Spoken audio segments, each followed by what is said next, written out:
I work with a lot of, earlier stage brands. You mentioned you kind of don't get interested until like, 5 million level. A lot of my clients are, somewhat below that. And they're not yet at the point where they have full or dedicated sales, marketing, operations people. Obviously, they have me, so they have some type of finance support. But it's very common that the founder will be wearing multiple of those hats, right? Now, founders, love them to bits, but one of the good and also terrible things about founders is that they tend to be very optimistic, and they usually have this over optimism bias, right? They like to focus on how wonderful things are going to go and how much they're going to sell and how much they're going to scale and blah, blah, blah, blah, blah. I'm wondering if you have any tips or advice for founders who are in situations where they themselves are actually wearing multiple of these hats, right? They are the salesperson, they are the marketing person, and they also have operations oversight. Is there certain ways that you could kind of manage the meeting that you referenced before, or at least get the benefits of that meeting when it's the founder who's actually wearing, more than one of those hats? Yeah, so most of my brands, it's the same thing. The founder is Hmm. the main person.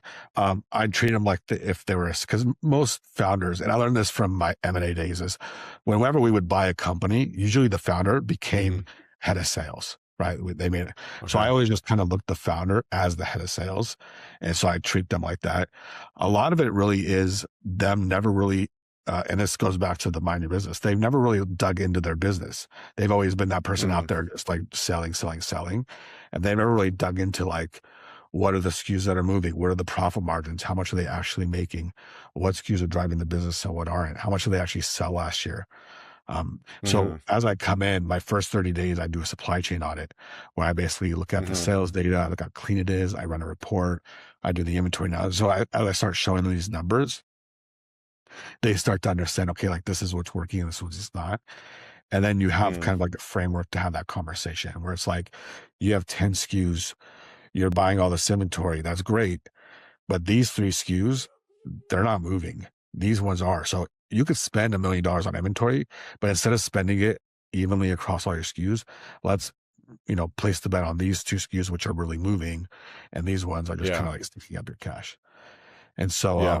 that's really where I start, is just actually putting together the data and having, part of my job is to understand the person's business so that when I come, even as a consultant or a fractional operator, I have a seat at the table. And when I say something, they trust me.